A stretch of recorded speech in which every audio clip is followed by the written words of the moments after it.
Muy bien, pues muy buenos días. Les damos la bienvenida a la decimosexta sesión del año 2026 del Seminario Permanente Interacciones de la Tecnología Digital con la Educación y la Sociedad, que forma parte de las actividades que llevamos en conjunto los cuerpos académicos, sistemas y ambientes educativos y gestión de entornos virtuales y procesos para el aprendizaje, desde el Departamento de Innovación en Gestión del Conocimiento del Centro Universitario de Guadalajara. Nos da mucho gusto recibir esta mañana a nuestros invitados, a quienes voy a presentar a continuación. El doctor Luis Gerardo Valle Cervantes es profesor de Educación Media Superior, ingeniero en Electrónica y Computación, con maestría en Tecnologías de la Información por la Universidad de Guadalajara y doctorado en Sistemas y Ambientes Educativos por UDG Virtual. Ha sido director de Informática en el Gobierno del Estado, docente de maestría y jefe de redes en el Consejo de la Judicatura y es un participante activo en coloquios de investigación, seminarios permanentes, interinstitucionales y festivales de innovación con líneas de investigación afines a la realidad virtual y sus aplicaciones educativas.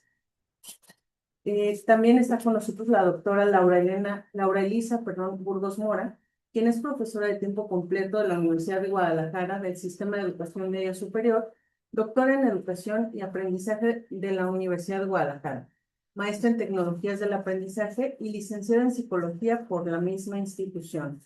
Cuenta con certificaciones internacionales en docencia de inglés como lengua extranjera, con experiencia en el desarrollo de proyectos interdisciplinares, culturales y educativos, en la formación integral tanto de profesores como de alumnos de diferentes niveles, así como en la difusión y promoción cultural, medios tradicionales y digitales como parte de la promoción de idiomas. Es expositora y participante en encuentros y coloquios de investigación nacional e internacional, coautora de artículos e investigaciones relacionadas al aprendizaje en la educación media superior. Sus líneas de investigación son procesos de escritura y retroalimentación en inglés como lengua extranjera y tecnologías para el aprendizaje y tutorías. Ambos sean muy bienvenidos. Hoy están aquí para hablarnos sobre el proyecto Víctimas en la Red, la criminología del ciberdelito en la vida universitaria. Muchas gracias por haber aceptado esta invitación y los vamos a escuchar con mucha atención. Muchas gracias. Si les parece, comparto rápidamente la pantalla. Y aquí está. Bien, bueno, eh, estamos en un tema que pues, nos atañe a todos. La verdad es que nosotros como universitarios pues, siempre estamos explorando, encontrando y aprendiendo, ¿no? De lo que es nuestro entorno en el que nos vamos a ir desarrollando y al término vamos a ser parte de esa sociedad, ¿no? Como un ente productivo, como un ente que aporta, que busca pues siempre encontrar las mejores maneras de seguir creciendo, ¿no? Entonces, este esfuerzo, bueno, responde a una parte que se está coordinando dentro de la licenciatura en criminología, el departamento interdisciplinar de ciencias penales, bueno, busca entender cómo los estudiantes que están cursando y para ser expertos en ese ramo responden a las situaciones que se nos van presentando en la vida diaria. Entonces, esta presentación forma parte de ese capítulo, bueno, que coordinó el doctor Rogelio Barba. Y queremos presentar un poquito de esa parte de aprendizaje que tuvimos, lo que sería en área especializada que aparentemente, bueno, lo van a ir descubriendo, no lo es tanto en ese sentido. Y eso responde a, bueno, a que nosotros pues somos parte de un ecosistema de, en donde, a ver, ahí está, en donde, bueno, suceden muchas cosas, ¿no? No nomás es nuestra respuesta a actividades escolares, sino también hay una situación que está confluyendo y, bueno, nosotros somos parte de ese ecosistema digital. Eso quiere decir que lo que suceda en ese ecosistema también nos impacta a los profesores, le impacta a los docentes, le impacta a las autoridades educativas que se encargan también de dar cierta posibilidad de hacer o no hacer acciones dentro de la misma red universitaria. Eso quiere decir que hacia adentro tenemos una forma de interactuar y hacia afuera también. Es decir, que en algún momento nuestras personas, nuestro rol de estudiante se sale de lo que es un Classroom, de lo que es a lo mejor un Moodle, y se va a explorar dentro de la red. Y al estar explorando de la red, bueno, pues ahí convergen muchas posibilidades, ¿no? Y de esas posibilidades o esas fronteras, pues pueden ser tanto lícitas como ilícitas. Es decir, inconscientemente o sin tener nosotros conocimiento de que somos parte de algo, nosotros podemos tener algún tipo de archivo que esté haciendo las funciones de un zombie y esté alimentando algunas acciones que no sean del lado del lícito, ¿no? Sino de un lado en donde responden a que nosotros nos descuidamos en algún punto y dimos entrada a ciertos procesos o ciertos algoritmos o ciertos programas que hacen funciones que no necesariamente son las que nosotros pues, estamos apuntando en esa dirección, ¿no? Entonces, en este momento simplemente hay que entender de que nosotros somos parte de un ecosistema y no necesariamente somos expertos en la terminología que se utiliza dentro de ese espacio. Doctora Laura, no sé si te gustaría comentar algo en esta diapositiva. No, solo estar conscientes, algo que vamos a abordar un poquito más adelante, es que nosotros al ser parte de este ecosistema, pues precisamente somos vulnerables a diferentes riesgos y un sesgo que solemos tener es pensar que mm, por diferentes perfiles, ya sea por educativos, de contexto, de situaciones económicas, podemos ser más o menos vulnerables y que tiene que ver con errores de culpar a la víctima y vamos a tratar de descubrir que no necesariamente es eso, sino que el ecosistema de repente nos lleva a esta vulnerabilidad. Así es. Digo, la verdad es que pensemos en que aquellos que proponen los engaños o los que podemos caer, pues son personas que están a tiempo completo ideando, ¿no? Cómo pueden llegar a acercarse o cómo pueden proponer situaciones afines a quien la lea para que caiga dentro de ese plan que tienen ellos, ¿no? De jalarnos y generar algún tipo de riqueza o de ingreso monetario. Bien, algunos elementos a considerar. Bueno, hablamos de que hay un término que se maneja ya recientemente, que quizá lo estemos escuchando mucho, que es la ciberseguridad.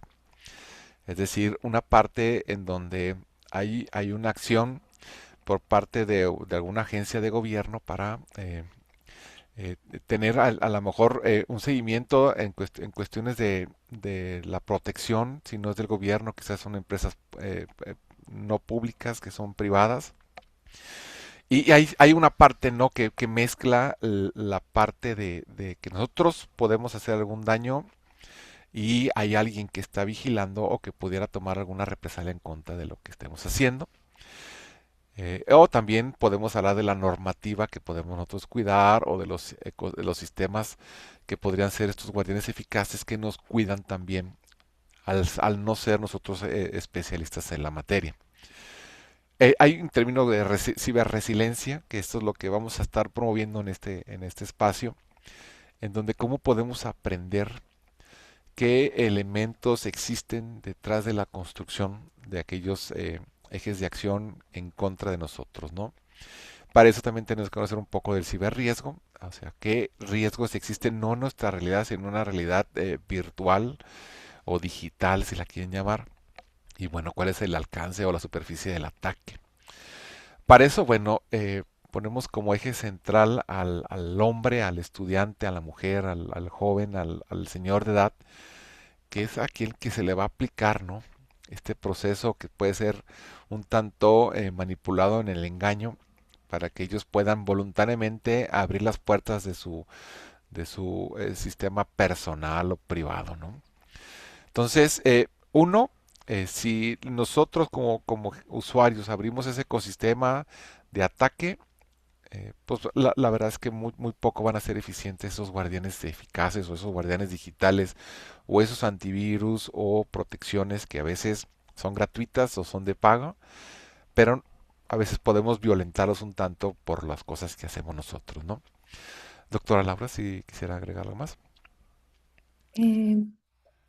Pues si me ayudas con la siguiente diapositiva para Ujú. básicamente de dónde viene pues este perfil, un poquito de lo que hablábamos de guardianes externos y de otros elementos es las inversiones en infraestructura, es decir, el tener un ambiente seguro implica grandes inversiones en tecnología y hardware para poder proteger, por ejemplo, los datos sensibles que hablamos, que ahorita hay una amplia discusión porque pues ha habido algunos ataques recientes, ¿no? Que han implicado la exposición de datos personales o el tráfico de datos personales. Y hablábamos de esta parte creo que ese es un ejemplo interesante porque obviamente implica una inversión fuerte de económica y los intereses que podrían tener algunas empresas, si hablamos de empresas particulares que reciben la instrucción por gobierno, es de, bueno, si no voy a ganar dinero a partir de esta protección de datos, o como qué tanto le puedo invertir realmente al almacenamiento o a todo lo demás, ¿no?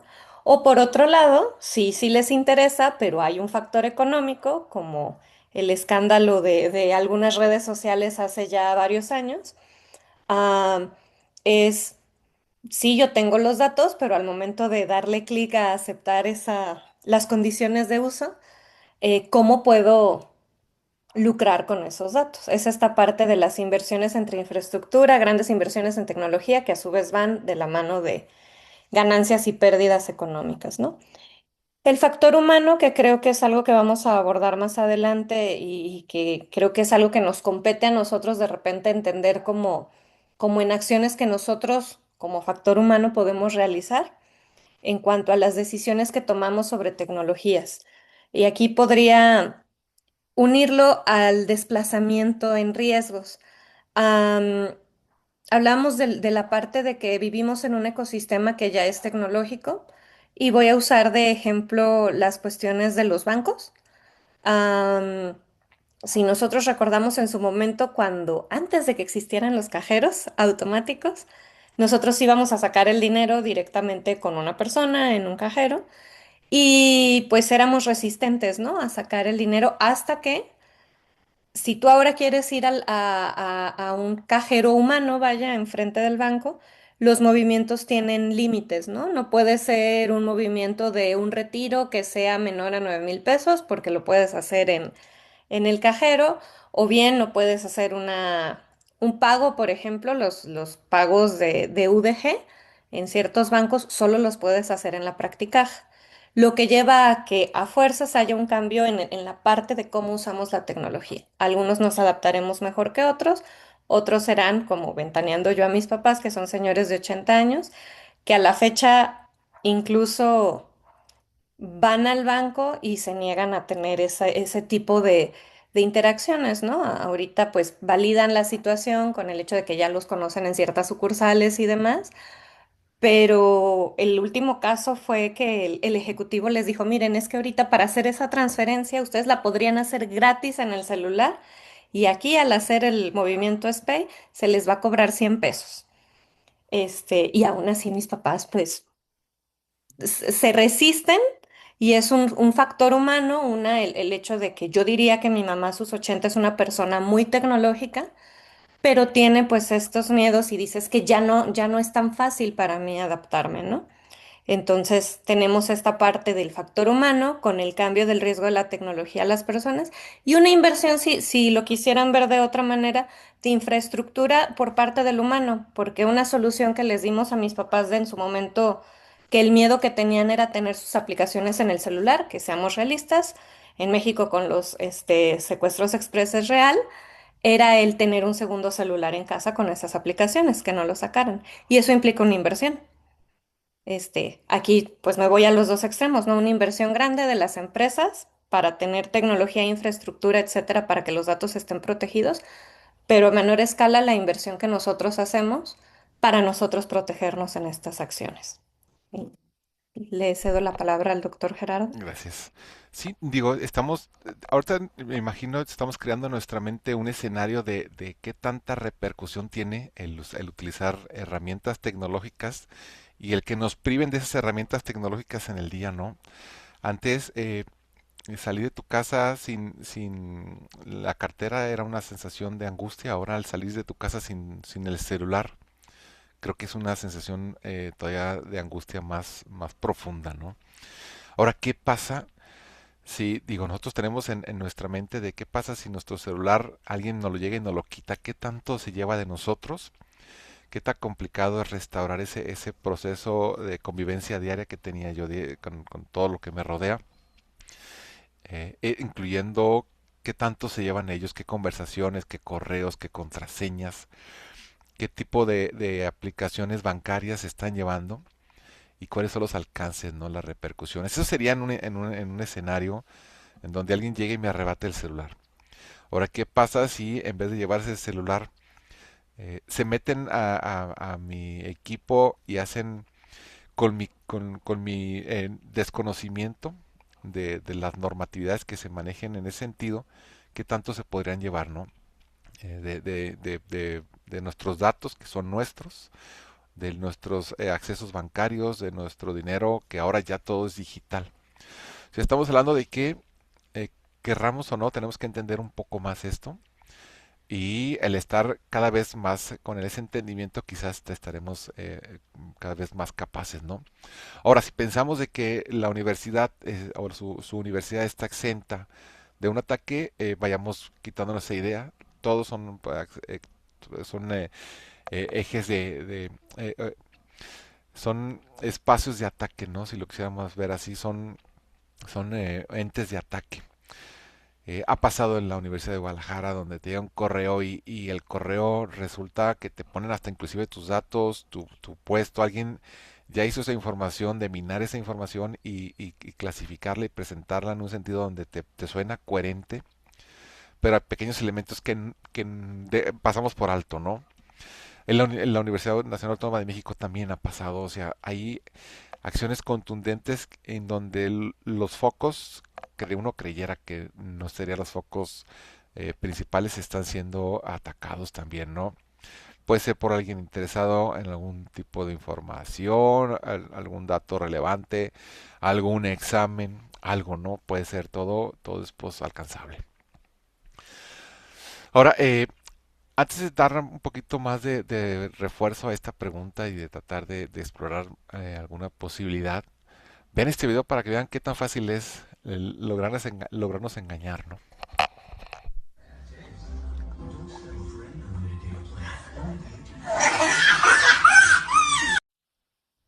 Sí, así de sencillo nos pueden engañar, ¿no? Nos presentan una cosa que es diferente a lo que se nos entrega o lo que viene un tanto oculto. Ahora, váyanse preguntando, nos llévense también esta pregunta, no necesariamente la contestemos a profundidad, pero ¿por qué personas con alta competencia tecnológica o educativa siguen abriendo las puertas de manera voluntaria a los engaños digitales?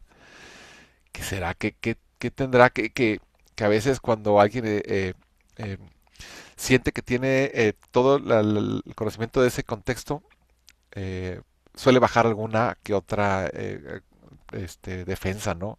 Uno llega y vas a una farmacia y te dicen, aquí está tu tarjeta de cliente frecuente, te piden tus datos, bueno, pues uno dice, bueno, la farmacia, pero la farmacia es un ente privado que responde a intereses propios de ellos, entonces tú le estás dando todo el acceso. ¿Qué pasaría si el día de mañana alguien le penetra las defensas de esa empresa que la que tú tanto confías y se roba la información?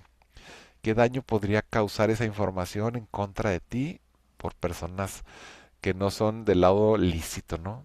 Doctora Laura, si quisieras comentar algo. Creo que este es un ejemplo bastante claro. Cuando lo vamos a ver más adelante, pero de repente también nuestros intereses cotidianos implican el qué tanto cedemos datos que falsamente creemos que nosotros no somos de interés para. Así de, ay, yo que soy profesora, ¿a quién le va a interesar, no? Tener mis datos. Y lo otro es la necesidad. Voy a dar un ejemplo muy concreto, prosiguiendo con lo de las farmacias Guadalajara o los que hemos estado en Walmart, que trabajan mucho con el 4x3. Los que tenemos alguna enfermedad crónica, la que ustedes quieran, hipertensión, lo que quieran, que compramos medicamentos seguido, pues tienen esta promoción, ¿no? De que si tú compras 3 cajitas, la cuarta te la regalan, ¿no? Entonces, y tú puedes ir acumulando tus tickets. Pero en el cambio, o sea, lo que te piden para dar seguimiento a que son tuyos son tus datos. Tienes que dar tu número de teléfono, tu nombre, y ellos llevan el registro de. Entonces, tenemos esta parte, ¿no? Una necesidad cotidiana hace que demos nuestros datos y pues realmente podré pensar qué van a hacer con mi nombre y mi número de celular, pero mil y un cosas. Es un poco de los ejemplos que vamos a ver en la siguiente diapositiva de, de qué tan expuestos estamos, ¿no? Eh, Aquí hay algunas noticias, por ejemplo, lo que les mencionaba, hay filtraciones de repente masivas como la que se presentó en Guanajuato. Brasil, Colombia y México tenemos récord en cuanto a ciberataques que solemos recibir. El hecho de que de repente, si, ¿qué será? Hace menos de un mes que se cayó WhatsApp, Facebook y todo Meta. Y mientras tanto, ¿dónde andaban nuestros datos? Y pues el ya mucho más antiguos, pues cuando se empezó a ver esta parte, ¿no? De que también Facebook, antes cuando era solo Facebook, ¿qué hacía con los datos? El tráfico de los datos para generar perfiles, simplemente para entrar en el algoritmo. Ahí andábamos, ¿no?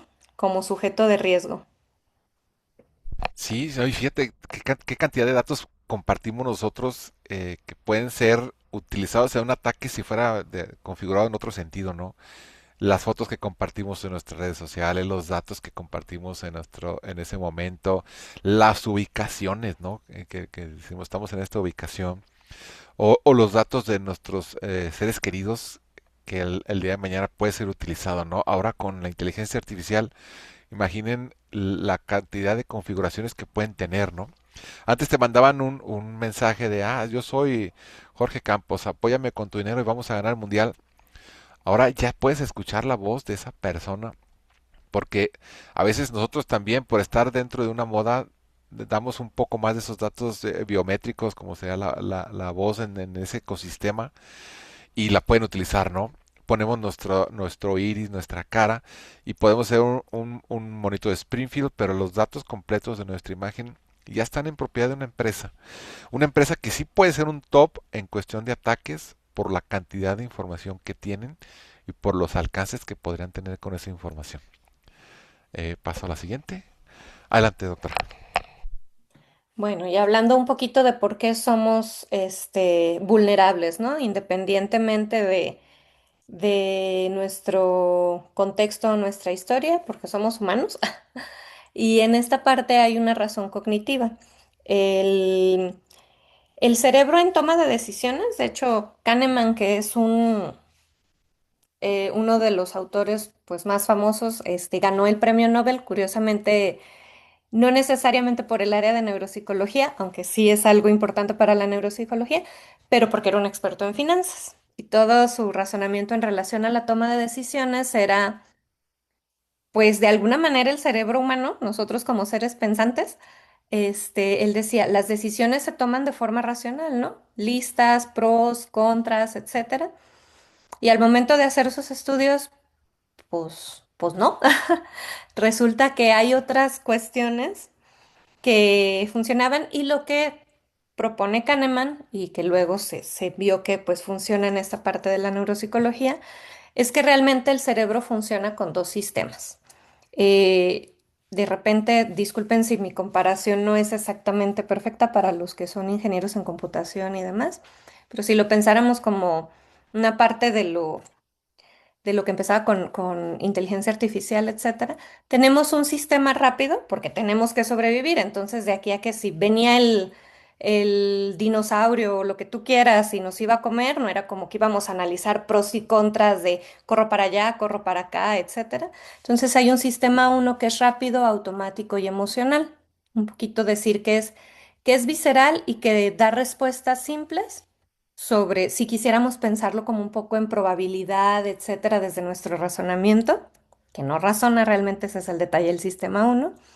este, responde. Por ejemplo, si nosotros hemos tenido experiencias desafortunadas de un asalto, de algo, y tenemos asociaciones de que cuando me asaltaron, fue una moto que se me emparejó, etcétera. El, el sistema de queda registrado, a lo mejor en un momento en el 2 que hay que responder rápidamente o estar en alerta cuando se acercan motos. ¿Quiere decir que todas las motos son asaltantes? No, pero en estadísticas sobre lo que yo viví, en mi sistema uno no me voy a poner a razonar, esa moto es diferente a la que me asaltó la otra vez, no todos los motos, lo que voy a hacer es reaccionar rápidamente a esta parte, ¿sí? Si me van a atropellar o si viene un carro rápido, no voy a establecer pros y contras para decir si corro o no corro. Corro y luego veré si, ni siquiera me pasó cerquita. Ese es el sistema uno. Em, ¿Qué nos permite? Pues eso, nos permite reaccionar rápido, nos permite resolver situaciones de riesgo y nos permite esta parte del instinto protector, ¿sí? El detalle es pues que puede tener errores. De hecho, pues suele cometer errores. Para eso funciona. Es la parte de los estereotipos. Un ejemplo podría ser ya llevándolo al extrema, esta parte del responder pensando en que todo lo extraño es un peligro, es una primera reacción del sistema uno que luego si le damos chance, entra el sistema 2. El sistema 2 es el sistema que nos permite hacer decisiones razonadas. Es decir, no entra por instinto, por decirlo entre comillas, sino que hace un análisis lento, analítico, demás. Si ponemos de ejemplo los niños cuando nos daban miedo, yo soy un ejemplo, yo soy una niña que tenía nictofobia a todo lo que da, le tenía terror a la oscuridad y realmente mis reacciones ante la oscuridad, las heredó mi sobrino, eran de sistema uno, o sea, se apagaba la luz, yo gritaba, yo me agarraba de algo, todavía me echan carrilla que hasta más cercana a la adolescencia que a la infancia, si yo dormía en un lugar extraño a oscuras y me tocaba compartir cama, me acercaba mucho a las personas, actuando como y entonces mis reacciones eran de sistema uno de el ruido es un fantasma, lo que se movió es un fantasma. Todavía, no tendría miedo de decir que a mis 30 recién casada, que nos mudamos a una casa nueva y que me tocó estar sola en la casa en la noche, oí ruidos arriba en la puerta y mi reacción de sistema uno, claro que fue salirme y esperar a mi esposo en la cochera, en lugar de ir a investigar qué era, ¿sí? El trabajo amplio que he tenido de sistema 2 fue pues precisamente me salí a la cochera y luego ya en una reacción lenta de, a ver, ¿qué pudo haber sido el ruido? Y lo que me asombró fue el llegar mi esposo y decirme, a ver, ¿pero qué escuchaste? Y yo, no, pues que se empezaron a cerrar las puertas y subió y dijo, bueno, es que estaba abierta esta ventana y entonces si tú te hubieras detenido a pensar que dejaste abiertas las ventanas, pues eso explicaría la cerradera de las puertas, ¿no? Y que se escucharan azotes cuando tú llegaste. Pero no funcionó mi sistema 2. Yo no soy ingeniero como mi esposo. No lo tengo tan entrenado, al menos en esa fobia. Este, pero pues es la diferencia, ¿no? Poco a poco lo he trabajado con el acostumbrarme en casa, con el conocer, y entonces ya entra mi sistema 2, ¿no? Mi primera reacción en sistema uno es huida, pero ya digo, a ver, espérate, estás en casa. Acuérdate que tienes gatos. Sí, sí tienes gatos. ¿Dónde está? Mi gata se llama Gala. Gala está arriba. Ah, pues puede ser Gala haciendo ruidos. Espérate poquito, cuenta hasta dos, háblale a Gala y si baja, si era tu gato.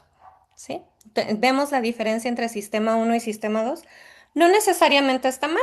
Por eso tenemos la carrilla de que muchos mexicanos no salemos en las películas de terror, porque nuestras reacciones al sistema uno suelen ser acertadas, voz poco popular, porque vivimos en un entorno de riesgo. Entonces, en nuestra estadística, nuestras reacciones de sistema uno están entrenadas desde el sistema 2, o sea, podemos hacer ese brinco, ¿no? Ya que vivimos varias veces que nos robaran la cartera en el metro, que demás, etcétera, pues nosotros ya hacemos de forma automática cosas como pues ponerte la cartera en el bolsillo de enfrente, en el lugar del bolsillo de atrás, echarte la mochila para adelante, etcétera. Ya no lo piensas, lo haces en sistema uno en automático. Pero para eso tuvimos un estrenamiento muy triste de sistema 2 que nos implicó eso, ¿no? Vamos a pasar a la siguiente diapositiva, por favor. Entonces, ¿a qué voy con esto? Hay ciertos pilares que nos implican el entrar o no a ciertos sistemas y el reaccionar bien. O sea, nosotros les echamos carrilla a los que vienen de visita de, pues sí, al gringo lo asaltaron, pero pues ¿a quién se le ocurre traer el celular en la calle? ¿Sí? Pero es porque tenemos ciertos, y a su vez, hay otras cosas que implican, no me gustaría llamarle chantaje emocional como tal, pero que implican que apelan a nuestra naturaleza de reacción inmediata, que están siempre como pilares de la influencia de lo que vamos a hacer. Por ejemplo, la simpatía. Este, hay personas, por ejemplo, los tourist trap, que llegan y son muy amables y demás, y entonces esta parte de ser influenciado por que no te enteras cuándo fue el seguir el comportamiento de los demás, que tristemente ahorita tendríamos varios ejemplos con el comportamiento en masas de los festejos en, en el Ángel, etcétera, que ha habido crímenes por masas, que es una prueba social, seguir un comportamiento de los demás, sientes el anonimato, y lo haces. O bien el comportamiento social muy común, ya yéndome más a la tecnología, bájate este programa de esta página pirata, mira, yo ya lo usé y no pasó nada. Y entonces dices, ah, bueno, si todos los demás lo usaron, yo también lo voy a usar y no va a pasar nada, ¿no? Compromiso y coherencia, que es pues básicamente lo que les digo, mantener coherencia con acciones pasadas. Yo lo hice así y me funcionó en otras acciones pasadas o lo viví así y lo voy a seguir haciendo. Sin pensar, y sobre todo en el área de la tecnología, que hay cosas que están cambiando y poniéndose más complicadas conforme pasa el tiempo, ¿no? Autoridad, obedecer a expertos y líderes. Podríamos dar el ejemplo de alguien que te mandó que tienes que registrarte en tal lado por cuestiones laborales, etcétera. La escasez, valorar lo limitado o exclusivo, esto suele ser muy común incluso en mercadotecnia, hablando de que cada manera cuestión de finanzas y mercadotecnia. Lo que ponen en Amazon, que no es un scam, pero puede ser algo que puedes encontrar en algún phishing. Da clic ahora, solo te quedan 5 productos, 5 minutos, etcétera. Y la reciprocidad, la necesidad de responder, corresponder a favores, ¿no? El, yo lo agregaría entre simpatía y reciprocidad, la parte de que nosotros como seres humanos que somos seres sociales, que vivimos en un conjunto, tenemos mamá, papá, familias, amigos, la empatía o la necesidad de protección de los seres queridos entra en esta parte de los pilares de la influencia social, ¿no? No sé, doctor Gerardo, si quieras comentar algo. No, no, no, digo, la verdad es que ahí las acciones de los aquellos creativos en la parte ilícita, pues también tienen algunos pilares desde la psicología, ¿no? Desde entendiendo pues de que el humano es el eslabón más débil y donde pueden entrar casi casi porque ellos les abren la puerta y no tuvieron que forzar ninguna cerradura, pues vean todo lo que pueden hacer, ¿no? Todo lo que pueden impactar, desde dónde pueden impactar. Y a veces uno, cuando de veras tienes un desconocimiento grande de alguna situación, prefieres no entrar, no experimentar y no hacer un acercamiento, porque puede haber algo detrás de esa construcción, ¿no? Que te presentan, el escenario que te presenta. Adelante, doctora. Y, por ejemplo, y en esto que hablaba de sistema uno, sistema 2, los sesgos cognitivos son vectores de ataque que tienen que ver con el sistema uno. Primero, ¿qué es un sesgo cognitivo? Básicamente, cuando funciona el sistema uno, que es el que entra como más rápido y es la respuesta más cercana que tenemos bajo diferentes cuestiones, pues es el que tiene mayor rango de error, puede ser. Ahorita si tenemos aquí personas que utilizan mucho la inteligencia artificial, esta nos proporciona un ejemplo como muy claro, ¿no? Si has usado ChatGPT, Cloud, Gemini, etcétera, sabes que trabajan por modelos y como por rangos, ¿no? Entonces, tú tienes, por ejemplo, en Cloud un Opus o un Sonnet y tú sabes que el modelo Opus tiene menos errores, pero se tarda más y te da una respuesta más lenta, pero con menos errores, ¿no? Y te ofrecen ese como para actividades de planeación profundas, etcétera. No, no recuerdo ahorita cuál es el modelo en ChatGPT, pero ponle, ¿no? Sabes que en ChatGPT hay un modelo que te dice que te va a gastar más memoria, más lo que sea, le va a tomar más tiempo, pero es perfecto para planeación, para crear, etcétera, porque tiene menos errores. Y luego te ofrece otro modelo que va como en el intermedio y un modelo que es muy rápido y te dice, este modelo es muy rápido, te contesta rápido y es para tareas cotidianas, pero tiene más errores o tiene más márgenes de error. Es algo similar. ¿Ok? El sistema 2 es nuestro modelo Opus. Creo que ahorita salió el 4.8 y acaba de salir otro UF Mega Wow. Y el sistema uno es un sistema que te sirve para tareas cotidianas, pero que tiene errores. Y esos errores vienen de los sesgos cognitivos. Por ejemplo, el sesgo de autoridad. El sesgo de autoridad básicamente es el que nos dice que nos hace creerle o optar por la opción que viene de algo que creemos que sabe más que nosotros o que tiene algún tipo de poder sobre nosotros. Ese es el sesgo de autoridad. Por ejemplo, si te llega algo que le tenemos todo mundo mucho miedo y que hay autoridad en la vida adulta, si te llega un correo que se identifica del SAT y te dice, abre este link porque tienes un requerimiento y la. Obviamente no vas a dudar, si te dicen que es del SAT, tú lo reconoces como una autoridad, lo abres y tarán, ¿no? El sesgo de optimismo e inmunidad es el de, a mí no me va a pasar nada, básicamente. Nunca me ha pasado nada, no me va a pasar nada. No soy de interés porque no, no soy persona famosa, no soy rico, lo que sea. Ese es el sesgo de optimismo e inmunidad. Podría ser, por ejemplo, es algo que solemos asociar mucho con los adolescentes, porque sí tiene que ver un poquito con el desarrollo frontal también. El que, pues no, a un adolescente que le dices, no te vayas por ahí, no, es que yo por ahí siempre me voy y nunca me han asaltado y nunca me ha pasado nada, etcétera. Ese es el de optimismo e inmunidad. Y la fatiga de seguridad, que básicamente es que obviamente para que algo sea seguro implica que pase por más filtros, ¿no? Desde el hecho de que te dicen, y aquí no me lo pongan, pero hagan su examen de conciencia, que no debes de tener el mismo NIP o la misma contraseña para diferentes cosas. Y más de alguno lo hacemos, yo confieso, o sea, yo tengo para cosas que siento que en mi sesgo de optimismo e inmunidad, que no son como mucho de que tenga yo ahí datos importantes, tengo la misma contraseña porque me genera mucha fatiga el estar pensando en nuevas contraseñas, etcétera, y que luego no me acuerdo y es recuperar contraseña, esa es la fatiga de seguridad, ¿no? O el que pasemos por dos filtros y digamos, no, no lo voy a hacer.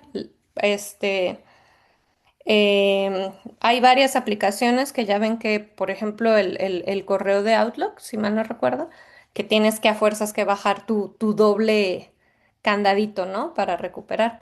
Y puedo hablar de algo que no me han clonado nada hasta ahorita, pero puedo decir que por no tenerle el detalle de la doble seguridad en mi cuenta de Hotmail que tenía desde la secundaria, yo ya no tengo cuenta de Hotmail, porque nunca di de alta y por cuestiones de perdí alguna vez la contraseña y se perdió, ¿no?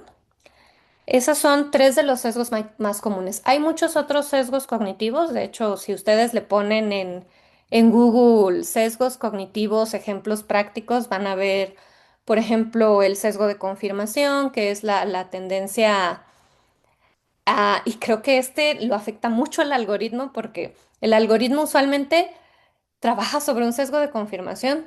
Todo mundo cree que está bien porque le salen videitos que le reafirman que está bien, pero es porque el algoritmo funciona para mostrarte cosas que cree que te van a interesar, ¿no?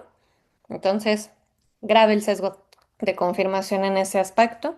O, por ejemplo, el sesgo de anclaje, que es depender demasiado de lo primero que te dijeron. O sea, te digo varias cosas y tú te quedas con solo lo primero que te dije, ¿no? Y así hay varias cuestiones, ¿no? Que podemos pensar. Ahorita vamos a pensar en estos tres porque son los que suelen estar más presentes en cuanto a cuestiones de ciberataques, ¿sí? Eh, Doctor Gerardo, no sé si quiera comentar algo o No, no, no, si te parece, vamos con un ejemplo contundente. No sé, la maestra Paula si nos puede platicar un poquito de qué consiste y, bueno, qué vivió con esta experiencia.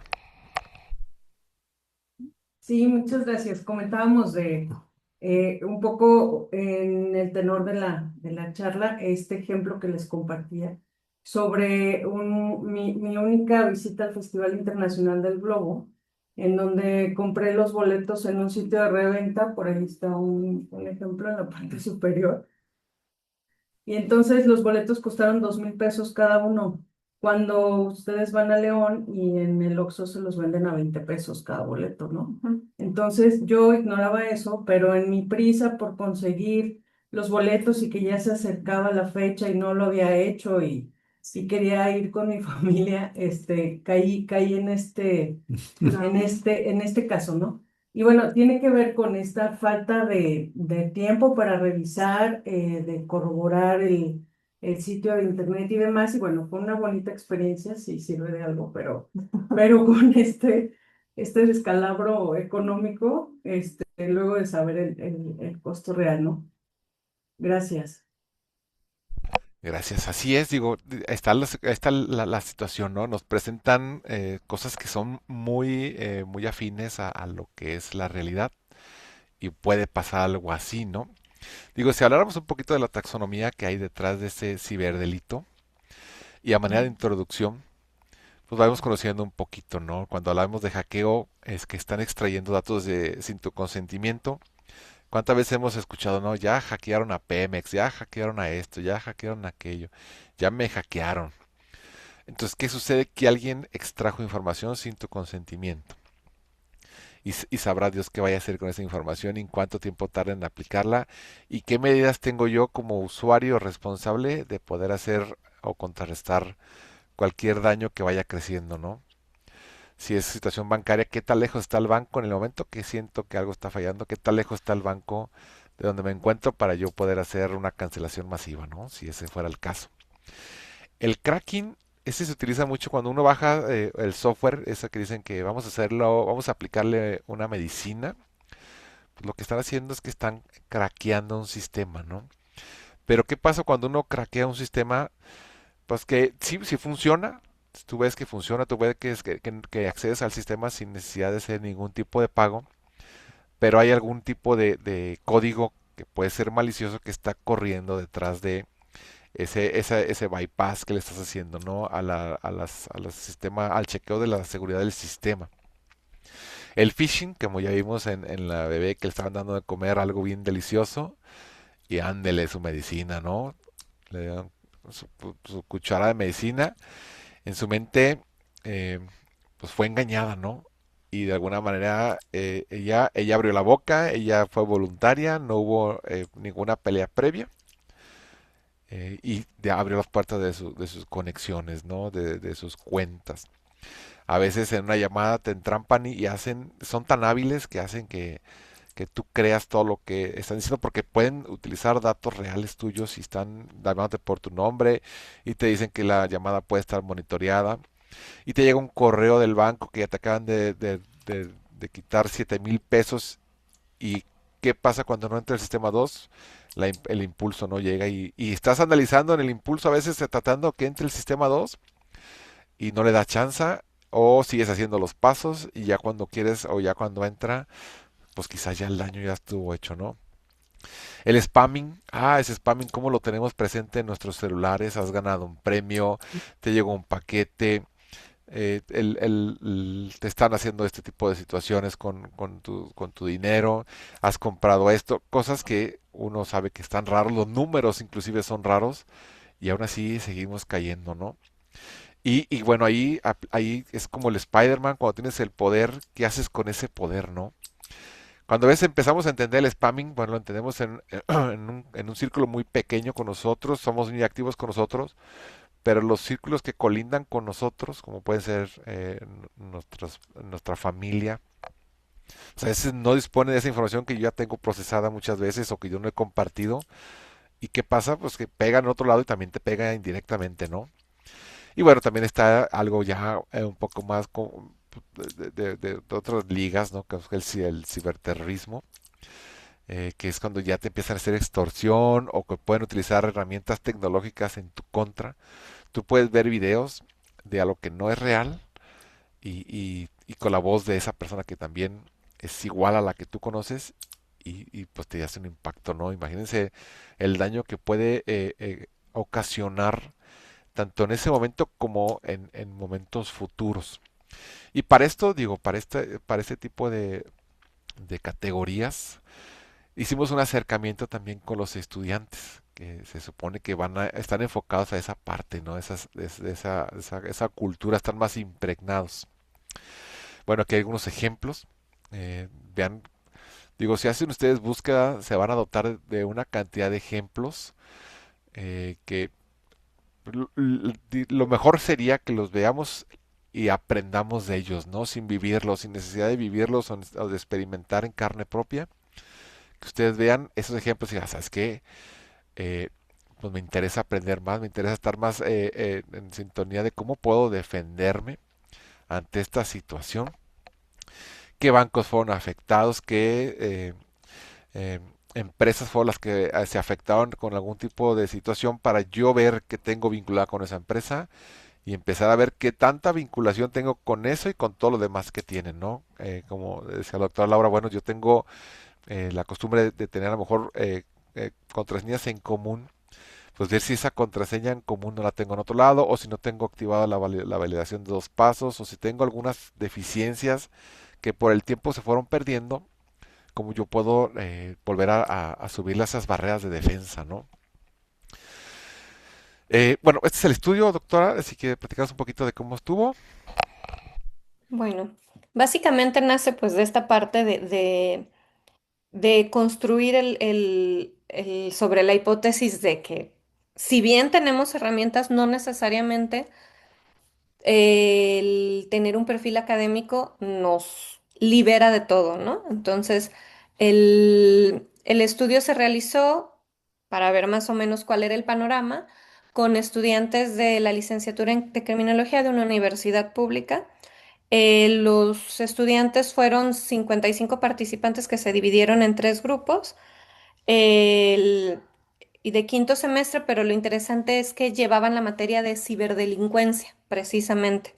Entonces, si pensamos desde el perfil, o sea, estudiantes de criminología con una materia de ciberdelincuencia, se esperaría que dentro de los hábitos que podrían ayudarnos a protegernos de ciberataques, pues estuvieran presentes, ¿no? Ciertos comportamientos de seguridad o bien que pudieran identificar situaciones de riesgo. Y bueno, básicamente lo que se hizo fue administrarles un cuestionario que se hizo en línea y que es este que nos va a presentar el doctor Gerardo. Gracias. Bien, básicamente hicieron 15 preguntas que podían responder. Digo, la verdad es que a veces no es fácil que los estudiantes participen en una situación donde inclusive ellos fueron afectados, ¿no? Entonces, o que puedan dar algún tipo de datos donde digan, sabes que yo uso la misma contraseña en múltiples sitios, porque entonces el estudiante también se está vulnerando por algún momento, ¿no? Entonces este estudio se realizó de forma anónima, simplemente queríamos reconocer, bueno, cuál es el comportamiento que tienen ellos y qué experiencias han tenido para poder nosotros hacer mejoras en la práctica docente, considerar nuevas posibilidades de enseñanza. En este caso, dentro de la misma materia que se les da, ¿no? Que son pocas materias, la verdad es que en donde ellos pueden acercarse a la tecnología con esta capacidad. Ellos están enfocados en otras áreas, muchas hacia el derecho o las situaciones penales, ¿no? Entonces, a la vez de que se hacía este estudio y se hacían preguntas, bueno, también ellos generan una capacidad de entender ciertos elementos que a lo mejor escapan de su contexto, ¿no? Cotidiano, por ejemplo, un gestor de contraseñas.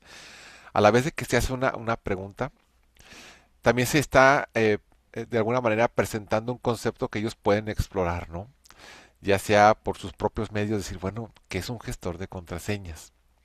Que es una autentificación de dos pasos o de doble factor. Dale.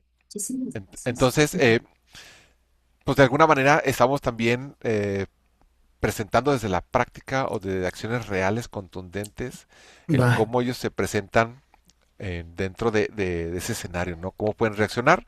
Y bueno, también hicimos tres preguntas en donde ellos podían hacer, explayarse para poder dar ciertos aspectos que son relevantes de capturar desde la parte cualitativa.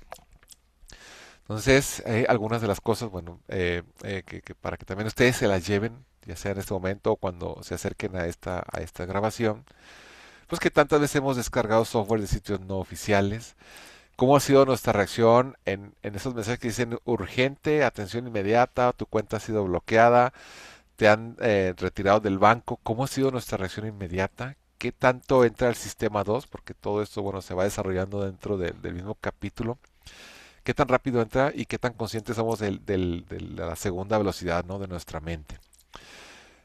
¿Qué tantas veces hemos dado una apertura, un enlace de una promoción donde yo me gané algo? ¿Qué tan fácil puedo identificarlos? ¿Qué tan rápido instalo actualizaciones de seguridad? Sabiendo que muchas de las veces cuando se instala una actualización en sistemas operativos de celulares, por ejemplo, el celular puede bloquearse o no responder y llevarlo a sitios de mantenimiento. ¿Qué tanto espero yo para que sea estable esa actualización? Eh, ¿Qué tanta confianza tengo? Por ejemplo, esa es una que tenemos que identificar, qué tanta confianza tienen de que con sus criterios y con lo aprendido en su formación en ese sentido, pueden detectar un correo falso. ¿Qué elementos ellos consideran para poderlo detectar, ¿no? Entonces, bueno, cuando hablamos de las preguntas abiertas, si es que los intentaron digital, ¿cuál fue ese disparador que atrapó su mensaje? ¿No? Así que será, caray, fue algo que es muy familiar a mí. Yo pido, si uno se mete a una página, ustedes ven las promociones que tienen y muchas veces esas promociones pareciera que responden realmente a sus necesidades, como que ya tuvieran algún tipo de información que ya compartieron en algún otro momento, llámese cookies, llámese lo que ustedes tengan, lo que la página haya captado y ya se los presenta como si fuera realmente una necesidad de ese momento, ¿no? A veces una plática y después, ¿qué pasa? Ya tenemos una oferta en ese sentido, ¿no? O sea, tenemos dispositivos que tienen el micrófono abierto porque ya les dimos la confianza de su uso permanente, o pueden activar la cámara, o pueden hacer lo que ellos quieran, porque para poder yo utilizar una aplicación tuve que darle esa característica administrativa de poder utilizar recursos ajenos al programita, ¿no? A uno dices, ¿por qué este programa, que es un juego, me está pidiendo acceso al micrófono si yo no tengo por qué utilizar el micrófono en este videojuego? Y si dices que no, entonces ya no te deja entrar a la siguiente capa de moda de todos los estudiantes, ¿no? Que todos estén utilizando. Y vean, digo, si fuéramos y agarramos las 15 preguntas, se supone o nos estaría diciendo, bueno, me regreso un poquito, estas son preguntas de apreciación inversa, son, son preguntas que si tú contestas siempre es mejor y acá si tú contestas siempre es peor.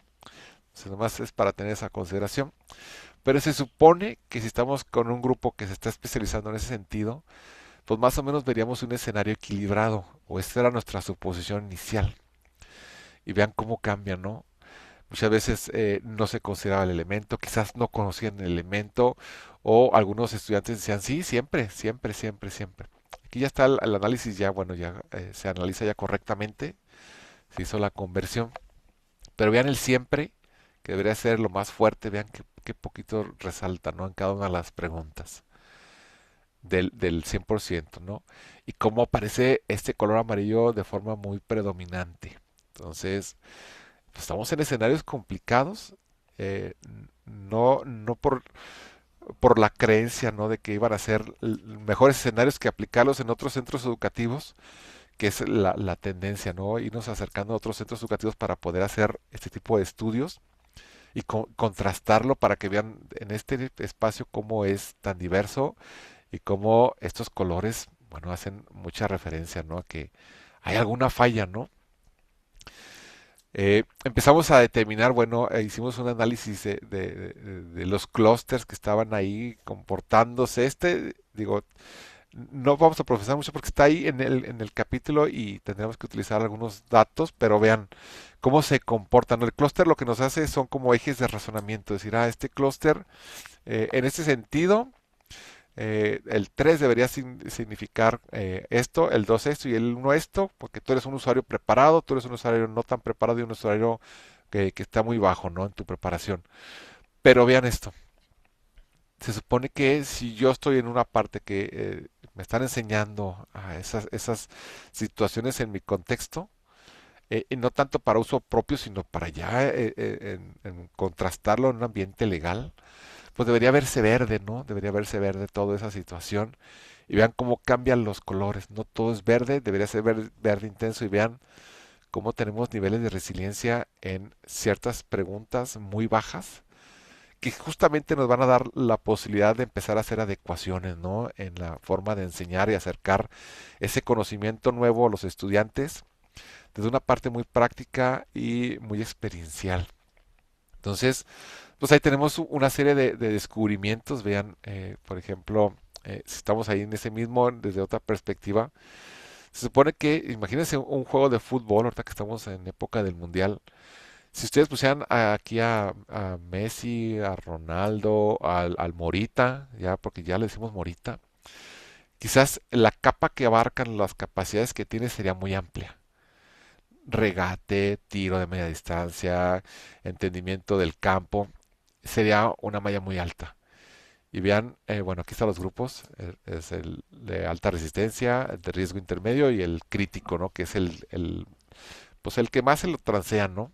O el que ya no tiene no ha tenido tanta evolución del sistema 2 de entendimiento.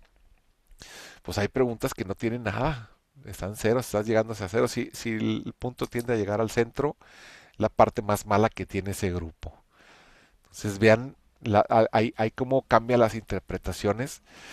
Y ahora imagínense que pudiéramos aplicar ese estudio en otro centro educativo, las herramientas que podíamos dar desde esa parte, ¿no? Digo, una de las actividades que hacemos en la clase de criminología es, bueno, si ya lo entendiste, ¿cómo puedes transmitir ese entendimiento a una persona con estas características?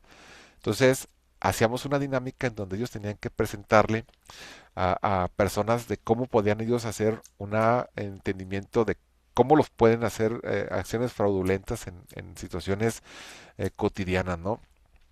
Y para eso resalta un aspecto muy importante en nuestra generación y en contraste con la generación de ellos. Cuando nosotros crecimos nadie nos dijo no te subas porque te vas a caer, te vas a pegar la cabeza, o si te subes ya sabes lo que le atira. Y nos subíamos y nos pegamos en la cabeza. ¿Y qué pasa con los estudiantes ahora? Le decimos, a ver, a nuestros hijos, perdón, le decimos, oye, no, mejor no te subas porque sabes que me va a implicar llevarte que te revisen y que me preocupen o sea, no los dejamos hacer muchas cosas físicas.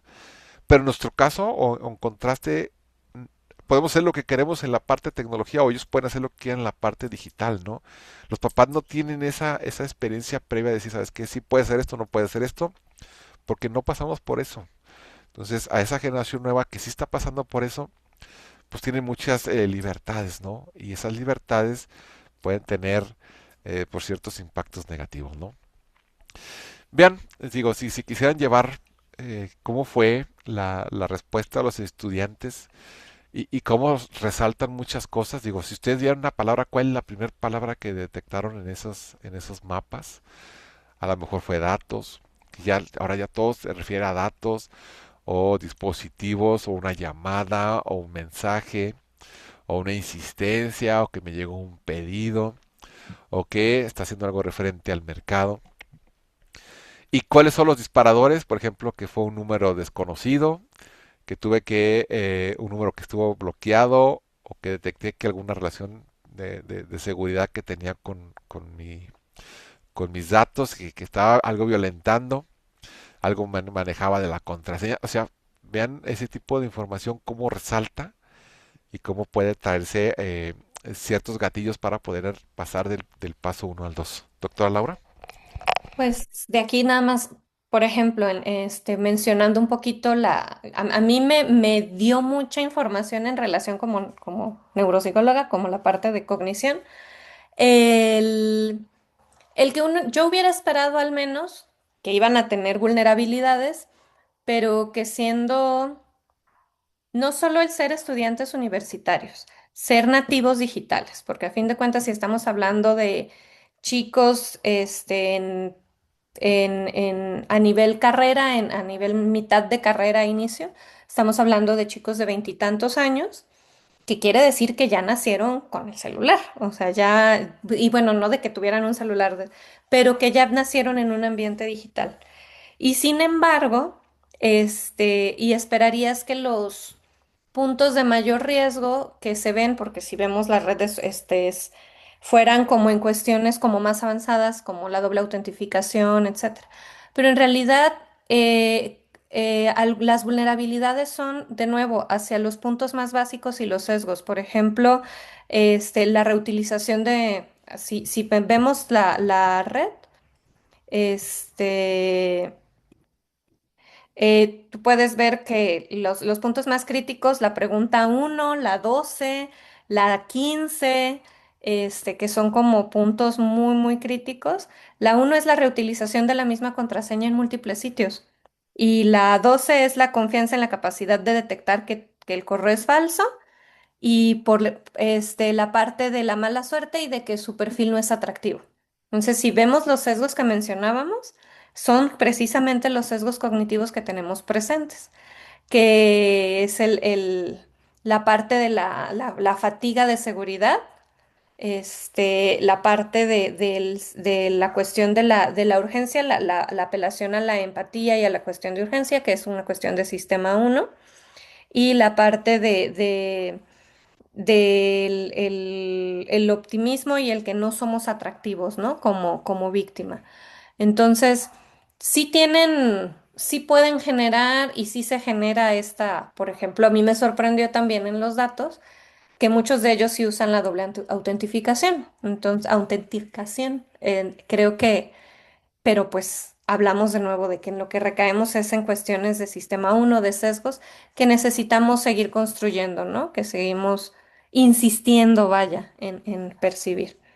Es algo que quería como resaltar, que me llamó la atención como cuestión cognitiva. Muchas gracias. Sí, no, la importancia de la parte cualitativa, ¿no? Cómo resaltan y asociamos rápidamente cosas que nosotros también podemos haber pasado por ahí, ¿no? Y bueno, pues ahí está. Digo, estos son de los descubrimientos que más nos llamaron la atención porque eh, eh, daban terminologías muy adecuadas, ¿no? Muy pertinentes a lo que sucede. Entonces, bueno, ahí nos la llevamos de, de razonamiento. La idea es, muchas de las cosas que aquí se presentan es para que se las lleven y las procesen y vean cómo pueden bajarlas, ¿no? En su cotidianidad. Vean algunos casos, fíjense, tratando de entender un poco de justo esos pilares psicológicos, esos pilares tecnológicos, eh, ese andamiaje que hay detrás de cada pregunta, ¿no? Imagínense que un estudiante llega a probar la biblioteca del campus, necesita enviar una tarea que vence en 5 minutos.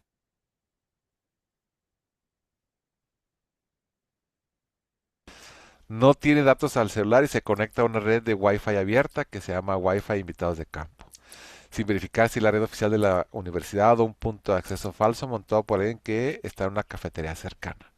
Ustedes no tienen idea de la facilidad que podría ser ustedes montar una propia red así y que muestre una página y que sea una página como la de Gmail y el estudiante proporcione de forma voluntaria sus datos de privados, ¿no? Como sería su usuario y su contraseña. Eh, no sé si quieras decir algo aquí en ese sentido, doctora. No, si quieres, pasamos al caso 2. Adelante. Básicamente sobre lo mismo, ¿no? Estás entregando un proyecto final que hablamos de cuestiones de vulnerabilidad. Este, puede ser. que cuando tú estés tranquilo, si te llega una llamada, un correo o algo, pero tú no estás en una situación de estrés, este, te dé la memoria RAM, tu sistema operativo y todo lo demás, para decir, ah, espérate tantito, estoy viendo y esto no me checa y demás. Pero en situaciones de estrés como este caso, estás entregando un proyecto final, estás cansado porque estuviste despierto toda la noche, tienes que entregar, estás estresado, te llega una notificación de tu banco.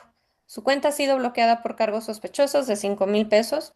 Dé clic aquí para cancelarlos, etcétera. O esto hablando de sistema, pero también fue una tranza muy común por llamada, ¿no? Este, Aquí podemos ver bien claro cómo funciona sistema uno, sistema 2. Tú tienes que pensar que cuando ya estás en una cuestión de estrés y fatiga, ya estás más en sistema uno, ¿sí? Porque el estrés ya es como que estás en cuestión de alerta y es más fácil entrar en pánico, entras en urgencia, toma el control y das clic de inmediato, ¿no? ¿Qué pasó? O le crees al que te está hablando por teléfono con todo y que pues los bancos nunca te hablan para decirte que te están haciendo una tranza. Y en cambio, si detienes, si no es, si respiras, puedes dar un momento. A veces es cuestión de eso. Por eso yo les digo, todavía funciona el comercial para cuando era cuestión de no pegarle a los niños y demás, pero también funciona en cuestiones de urgencia, ¿sí? Si a ti te llega una llamada o te llega un correo antes de reaccionar, respira y cuenta hasta 10. Contar hasta 10 no es ni el minuto completo para la reacción y con eso puedes darle oportunidad al sistema 2 de entrar. Y entonces puedes notar, por ejemplo, hubo un caso muy sonado en el DF de una Honda que las transferencias a la cuenta, al final se embolsó el dinero una persona ahí en la agencia, etcétera. La única diferencia que había con el nombre y número de cuenta eran una letra, ¿no? Entonces, es la parte de si te detienes a respirar y activar el sistema lógico, vas a notar pues que el enlace es diferente, que a lo mejor dice .com y que el enlace no es así, que hay un cero en lugar de una O, este, o simplemente eso, que los bancos no te llaman usualmente, o en ese caso, si te sembró la semillita, colgar y decir, no, no se preocupe, y yo le marco a la línea de urgencia del banco o yo me meto a mi aplicación directo, ¿no? En lugar de abrir enlaces que pueden ser sospechosos. Entonces, digo, ya dentro de las acciones que podemos ir aplicando en este aspecto, pensando en la fatiga, ese es yo les digo, el cuenta hasta 10 aplica para todo para que pueda entrar el sistema uno, porque pensamos que es cuestión de varios minutos, en realidad es cuestión de segundos, de menos de un minuto para darle chance al sistema 2 de que entre. ¿Ok? Muchas gracias. Y bueno, vamos al caso 3, un poquito más relacionado a las redes sociales. La capacidad que nosotros tenemos de compartir nuestros datos.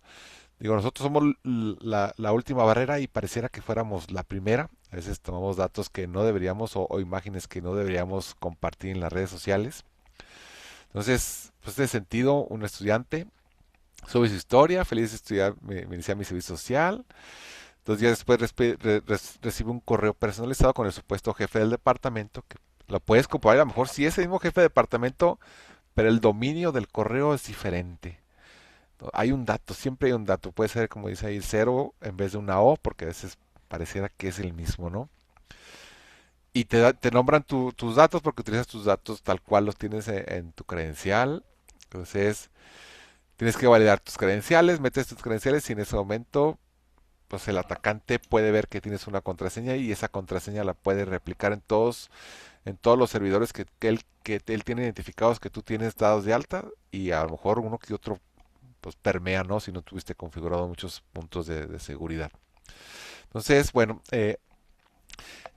adelante, doctor, adelante, si quieres la número 4 o me la viento como. Sí, Adelante. bueno, aquí precisamente creo que es un ejemplo importante y tiene que ver un poquito también con ahora que fueron los bloqueos en febrero, que surgieron imágenes y cuentas generadas por IA, etcétera, creo que nos puede servir en esta parte del ecosistema de este más, además de un sesgo, es una cuestión de una dimensión, el juicio crítico. Un profesor del campus, que es un experto académico en su tarea, tiene contraseñas, usa dos pasos, etcétera. Podemos pensar en el caso de los chicos, ¿no? De criminalística, que dices, había estudiantes que usaban dos factores, pero al mismo tiempo que usaban dos factores, tenían la misma contraseña en todos lados, ¿no? Em, en su correo institucional jamás comparte claves, sin embargo, es un detalle de dimensión de juicio crítico. Cae en una cadena de WhatsApp sobre becas de gobierno para docentes, llena un formulario con todos sus datos personales, CURP, dirección, teléfono, y reenvía el enlace a todo el grupo de profesores de su materia, propagando el riesgo. Que esto es muy común, sobre todo este, en estos ambientes, ¿no? Donde a fin de cuentas, si ya, así como el algoritmo funciona para hacerte tu perfil y estarte mandando videos que te interesan, el algoritmo también se puede usar para estas cuestiones de riesgo, ¿no? Entonces a ti te llega algo, obviamente es algo que es de tu interés, que consideras que era esperado recibirlo por tu perfil y encima de todo lo compartes, ¿no? Entonces es algo que aquí se refleja en un ciberdelito, pero lo que lo podemos ver también en cómo se esparcen fake news, pánicos, etcétera. Y es algo muy común que nos llegan links y que, mira, fulanito me mandó este video. Y es alguien que conozco. Sí, pero no sabes si esa persona que conoces realmente el video lo mandó ella, porque pudo haber sido una cuestión de que le hackearon la cuenta. Y pues si era un link confiable, ¿no? O sea, esta persona también cayó en la estafa.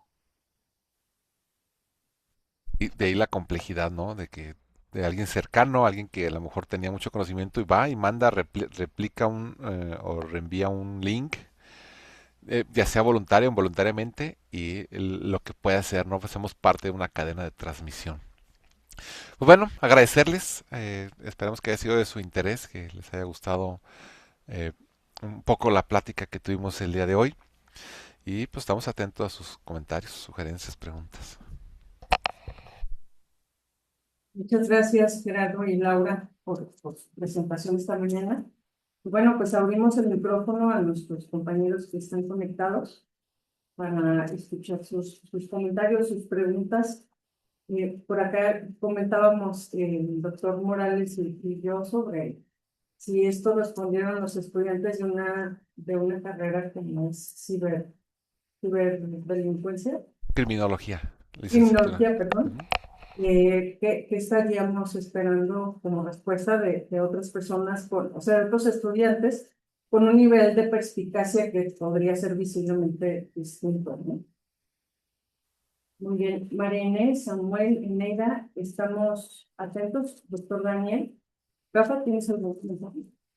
Sí, bueno, bueno, está Marinés, adelante. María Inés, Hola, buenos días. Antes que nada los felicito pues por la presentación. Es un tema que considero que es muy importante para todos porque hoy en día pues desconocemos muchos factores, muchos riesgos al navegar, ¿no? En la red. En mi caso, pues sí, sí me gustaría preguntarles, ¿cómo identificar cuando una red es oficial o no? O sea, cuando no eres tan experto, decir cómo saber si aquí debo de meter mis datos o si no es un clon o si no es una estafa, ¿no? Y también, no sé, Paola, ustedes y Rafa, ustedes que coordinan, esta información es tan importante, pues que yo lo veo, que si podrían, o sea, compartir como la grabación a los que normalmente asistimos al seminario, pues para quien no se pudo conectar después, la pueda consultar. sí, claro que sí. Re- Genial. Perdón. Sí, bueno, sí, gracias, Paula. Sí, la grabación la publican en YouTube, por ahí queda el link. Y esperamos que llegue a más, ¿no? Esperamos que se alimente de más. La verdad es que como dices, no hay una forma correcta de identificar, o una forma única, perdón, de identificar qué sitios pueden ser antagónicos, ¿no? A lo que dicen ser, más que la compartición de los ejemplos, ¿no? ¿Qué pasa si hacemos una comunidad con todos los estudiantes y con todos aquellos interesados y que puedan compartir, que sea un espacio de que puedan decir, "Ah, sabes que a mí me pasó esto y esto y esto"? Pues empezamos a generar pues ciertos elementos de identificación. Muchas veces nos dicen que si la página no dice HTTPS, tengamos dudas. Si la página tiene una extensión rara o si tiende a ser eh, un poco tanto legible que si fuera en otro idioma, porque hay países que tienen especialidad en ataques, ¿no? Dicen que China, Rusia, la India, Corea del Norte son países que tienden a tener mecanismos o formas de poder hacer llegar ataques a todos lados, ¿no? Digo, para un ejemplo, cuando estuve en el Consejo de la Judicatura, nos llamó la Secretaría de la Defensa Nacional y nos dijo que una de nuestras páginas estaba siendo vulnerada y estaba siendo atacada, estaba siendo utilizada con fines no legales, que la revisáramos. Y sí, la verdad es que esa página era un solo servicio que estábamos nosotros hospedando en una parte gratuita, en un servidor gratuito, y estaba siendo monitoreado por personas de la India. Uno diría pues que tiene que ver la India con el gobierno del estado, pero fueron recomendaciones. También al gobierno, a la Secretaría, la Sedena también pues lo están recetado, ¿no? Entonces, pues todo es un ecosistema vulnerable. Simplemente es ir atrapando cosas que sientas que algo está raro o es algo que tú no pediste, es un servicio no solicitado. Pues tengan la tranquilidad de decir, a ver, vamos a pensarlo con calma, vamos a alimentar un poquito más esta noticia en alguna red social a ver qué tanto dicen los comentarios. En alguna red oficial hay sitios oficiales que vienen con aspecto de ciberseguridad como Microsoft. eh, Todos los antivirus tienen algún espacio donde ellos publican las novedades más recientes. Entonces, sería tanto, bueno, es invitarlos a que se vayan especializando, pero que vayan viendo pues que hay un ecosistema que también pues, profesa situaciones positivas, ¿no? O situaciones que tienes que tener en consideración, tanto internacional, nacional como local. Gracias. ¿Alguien más? Bueno, yo quiero hacer un comentario y un poco una pregunta. El comentario tiene que ver con la incomodidad de la seguridad, o sea, algo que yo he observado mucho. Bueno, un tiempo fui administrador de sistemas, entonces me topé con ese tema de la seguridad. Y algo que he observado en general es eso, eh,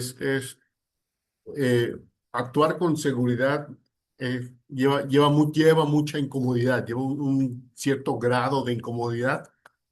¿Por qué? Porque tienes que acordarte de contraseñas difíciles o tienes que guardarlas en algún lugar, las tienes que teclear, que no es lo mismo que teclear la misma de siempre.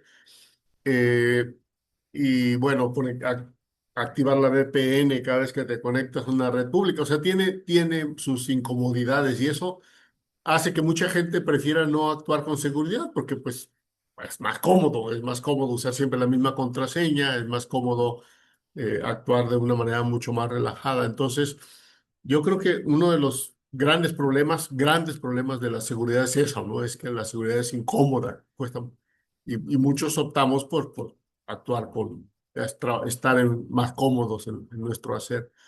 Ahora, me llamó mucho la atención el tema este de los nativos digitales. Siendo nativos digitales, cómo es que caen en este tipo de situaciones? A mí me parece que tal vez tiene que ver este tema del sistema uno. El sistema uno, por un lado, ese es el sistema que nos hace reaccionar rápido, ¿no? Y, pero también es un sistema agradable, cuando estás en un lugar donde te sientes muy seguro, donde estás muy confiado, donde las cosas funcionan bien, pues dejas que todo funcione en sistema uno, ¿no? O sea, ¿para qué me pongo a pensar de más? ¿Para qué me pongo a analizar? Simplemente me dejo llevar Y aquí el sistema uno tiene otra función, es menos un sistema de reacción inmediata y de protección, y más es un sistema de manejo autónomo. No sé si esté yo en lo correcto, pues. Y en este sentido, cuando eres nativo digital, pues estás tan cómodo en el ambiente digital que entras en sistema uno. Y estando en sistema uno, con esa comodidad, con esa seguridad de que todo está bien, pues te pueden pasar cosas como las que comentaron, ¿no? No sé cómo lo ven. Sí, realmente va un poquito más por lo que menciona del ahorro y la incomodidad, pero el sistema uno funciona sobre dos cuestiones. Una, la eficiencia de nuestro cerebro, es decir, obviamente buscamos como esa parte de comodidad, pero también de ahorro de energía, entonces en cosas que desde nuestro juicio automático no, no requieren mayor atención, no lo hacemos, ¿no? Vaya. Hay cosas que, por ejemplo, empiezan en un sistema 2 y conforme avanza en la práctica brincan a sistema uno. Por ejemplo, cuando aprendemos a manejar, primero todo es sistema 2, mete el cambio, mete el clutch, etcétera. Ya una vez que tenemos la habilidad de manejar, algunos le llamamos inteligencia cristalizada, es esta parte de automatizo, ya no pienso en meter el cambio, lo hago de forma automática. Pero sí, tiene todo el sentido sobre esta parte de más que la comodidad, de la parte del acceso rápido y la eficiencia, que obviamente el esfuerzo que nos implica el hacer dos cosas de seguridad, el meter algo que tengamos que estar recordando, que el estar anotando, implica mayor demanda en nuestro sistema cognitivo. Entonces, por eso no necesariamente lo ubicaremos. También la parte de la experiencia. Puede ser, muchas veces somos víctimas de ciertas cuestiones digitales y ni nos enteramos. Entonces no es como que se nos pueda activar el sistema 2 o modificar nuestro sistema uno, que a diferencia de que alguien que ya haya sido víctima de alguna cuestión de ciberdelito, le lleva a cambiar su sistema porque ya demostró que no es eficiente. O que bien, a lo mejor es rápido, pero que las consecuencias en costo-comodidad son graves, ¿no? O implican una mayor incomodidad. Que creo que es algo. Yo, otra cosa que asociaría con los nativos digitales, al menos de nuestra muestra, y de eso hay algunos estudios, de hecho hay estudios sobre hombres, mujeres y edades, es la edad también, recordando que el frontal, que es el que mide consecuencias y el que nos hace hacer cuestiones más ejecutivas, todavía a cierta edad está en desarrollo, que es lo que hace que, por ejemplo, los adolescentes que todavía están en su desarrollo el frontal, sean más arrojados, no midan consecuencias, etcétera, porque todavía, yo les digo, a los niños chiquitos y a los adolescentes hasta cierta edad todavía no se les desarrolla el frontal tanto, entonces por eso son tan intrépidos y no miden consecuencias y demás, que es por lo que pueden hacer ciertas cosas de adolescente que a lo mejor ahorita a cierta edad ya no haríamos. También yo creo que podría estar por ahí influido. Este, Algo que tengo como hipótesis, que no tengo estudios, pero sería interesante buscar. La otra cuestión con los nativos digitales y la recompensa inmediata. O sea, de alguna manera yo Ya. intuyo, no me consta, no tengo, esa investigación no la hemos hecho, pero habría que ver qué tanta diferencia hay y qué tanta correlación hay entre la falta de tolerancia que pueden tener ciertos nativos digitales por esta parte de recompensa inmediata, que el fenómeno que sí hay ya estudiado es que ya ven incluso las series en Netflix a 2x, porque es todo así, que habría que ver o explorar qué tanto impacto tiene en esta parte que implica hacer pausa y ver y observar y buscar el detalle. Mm, Bien puede ser, sí. ¿Alguien más quiere hacer algún comentario? ¿Pregunta? Bueno, yo quiero, aprovecho, yo sigo hablando, si nadie me para. Eh, bueno, o sea, por lo mismo, por mi formación en el área de cómputo, por mi experiencia como administrador de sistemas, pues podría decir que funciono como una persona que tiene ciertas precauciones. Tengo un gestor de contraseñas, manejo mi gestor de contraseñas, tengo mis aplicaciones para la autentificación de dos factores, pero eh, me entró un poco la preocupación ahora que pasó el caso de Canvas, ¿no? O sea, las universidades, yo como universidad, pues dejo de preocuparme un poco por la seguridad de mis aparatos y confío en que Canvas tiene, pues, como gran empresa, como empresa que ofrece este tipo de servicios de plataformas educativas, pues tiene mucho más condiciones para tener todos nuestros datos seguros. Y sucede que no, bueno, sucede que sí, pero que de todos modos le pegan y hackean toda la información de Canvas y le sacan una buena cantidad de dinero para poder liberar todo el sistema que tenían hackeado, ¿no? Entonces, bueno, o craqueado en este caso.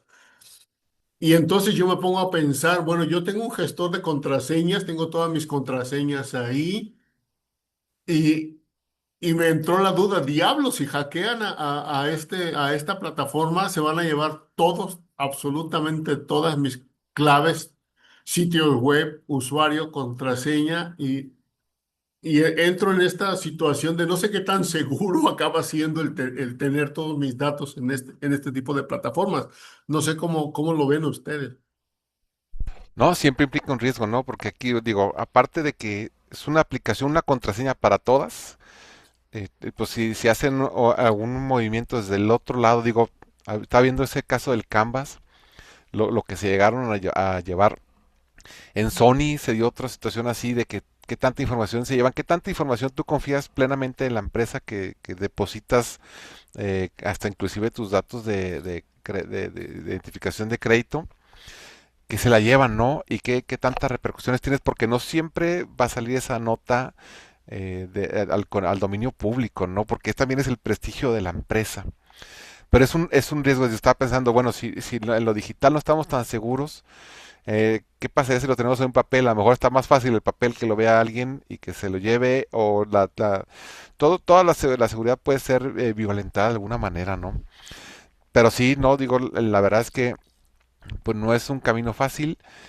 Nuestra burbuja inicial es que, bueno, no somos sujetos de ataque masivo, pero podría darse, ¿no? Podría darse si se desprende en alguna línea de operación de los cuates que ya violentan, ya tienen la información, pues de siguientes niveles, ¿no? Que tanto pueden atrapar en las microesferas que podríamos representar nosotros, a diferencia de lo que puede ser un Google o un Facebook y qué tantos datos tienen ellos de nosotros, las conversaciones, en qué momento transmitimos, y ya con detectores automáticos, ¿no?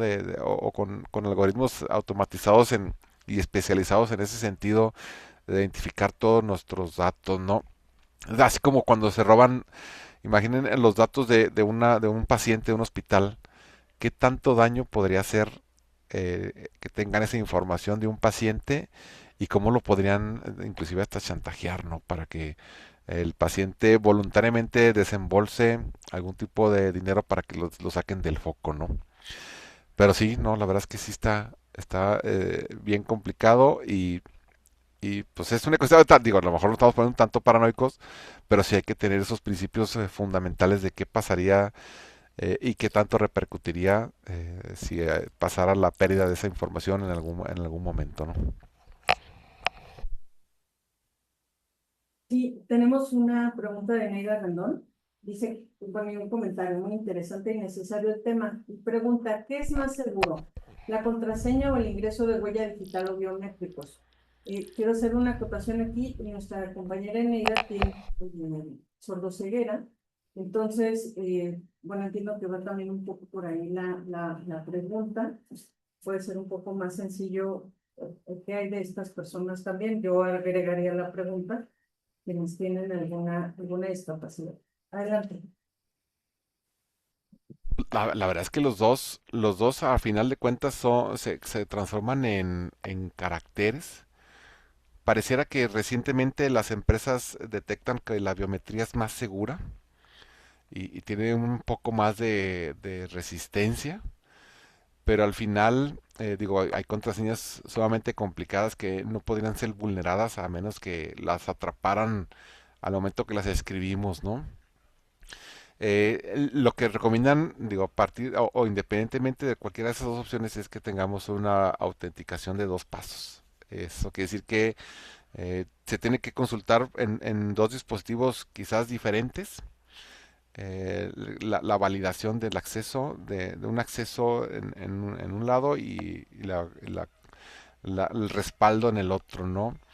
Pero no, la verdad es que todo de alguna manera puede ser vulnerado si se atrapa en diferentes etapas del camino o si se impacta, ¿no? En el eje central, que puede estar cifrado de alguna manera, pero digo, son especialistas en poder explotar la seguridad hasta que llegan y encuentran datos valiosos. Pero sí, aparentemente la parte biométrica es un poco más segura.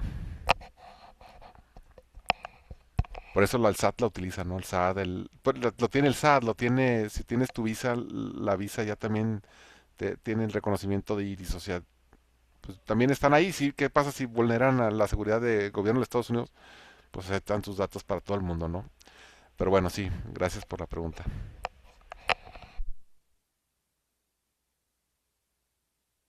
Bueno, una pregunta que me surge es, como institución, o sea, ¿qué podemos hacer? O sea, como institución, como Universidad de Guadalajara, o como docentes, o gente que conoce el tema y que pudiéramos ser útiles de alguna manera para mejorar la situación dentro de dentro de la comunidad universitaria, la red universitaria. O sea, qué es lo que podría hacer la universidad? ¿Cuáles serían sus sugerencias? Digo, quizás este sería el paso inicial, ¿no? El tener el conocimiento de los alcances que podrías tener, o los escenarios que podría tener el estudiante. Pero bueno, la universidad, por parte de su infraestructura, pues tendría que estar invirtiendo en esos sistemas de firewall, de encriptación, surfeo seguro en la red. Pero bueno, la verdad es que a mejor solución, mayor cantidad de dinero que se tiene que desembolsar, ¿no? Y no necesariamente una universidad tiene las mejores capacidades económicas para desembolsar. Si te dicen, si investigáramos un poquito de cuánto costó el licenciamiento del Google, el Workspace para la UDG, me imagino yo que sería una cantidad tan grande que llegaría al cuestionamiento de por qué no se invirtió esa cantidad mejor en dar tiempos completos para docentes de la misma universidad, siendo que es el principal objetivo, ¿no? La preparación de los estudiantes. Pero sí, ¿no? Digo, parte de la defensa, de que sean los armatostes que están montados en los edificios y en aquellos pasos que representan los centros universitarios, pues está la educación y la prevención por parte de los estudiantes y el no vulnerar la seguridad de alguna manera que ellos están poniendo a prueba a través de hacer exploraciones en sitios web pues un tanto de calidad dudosa, ¿no? Más o menos ese sería a grosso modo. Ahora, adelante. Sí, coincido. Yo creo que pensando como profesores, hablando de sesgos, este, algo que sucede mucho es en toma de decisiones que decidimos sobre lo que tenemos más próximo o sobre lo que estamos expuestos. Si pensamos como en círculos concéntricos, o sea, lo que está como más lejos de nosotros porque no lo hemos escuchado, no lo hemos visto, ni siquiera no lo vamos a contemplar. Usualmente decidimos sobre lo que está más cerca, incluso sobre lo que nos pasó ayer, etcétera. Entonces, como docentes dentro del aula o en convivencia con los chicos, la exposición a otras formas de y de lo que sucede y cómo decidir es parte básica. O sea, yo apostaría que incluso hay chicos que todavía no conocen que existe o qué es el autentificar por dos factores. O sea, a lo mejor lo han usado sobre todo porque en Google, en YouTube y esos es algo que va como por default, pero en general no lo usan. Algo que creo que también se está haciendo, que ahí, no sé, Jera me ayudará a revisarlo. Creo que en los nuevos programas de tecnologías de SEMS ya se contempla algo un poquito y si no, sería cuestión de sí integrarlo al programa. Este, damos muchas veces por sentado y creo que lo hemos visto los que hemos dado tecnologías, que porque los chicos son nativos digitales, ya saben usar Office y la realidad es que no. Y creo que es sobre lo mismo, o sea, aunque los chicos sean nativos digitales, eso no implica que realmente les haya tocado aprender a manera de institucional, vaya, o formal, lo que implica la seguridad, a lo mejor hacer una guía paso a paso de cómo hacer un autentificador, una guía paso a paso de cómo checar una cuenta apócrifa, este tipo y algo que creo que sí ha hecho la Universidad de Guadalajara y que a veces tenemos que considerar, el dar comunicados también de cuando hay algún ciberataque, cuando hay alguna situación de si se está mandando este correo y es fraude, vaya, también sería algo importante. Pero para mí creo que esa parte de la formalización de la educación en ciberseguridad desde bachillerato sería básica.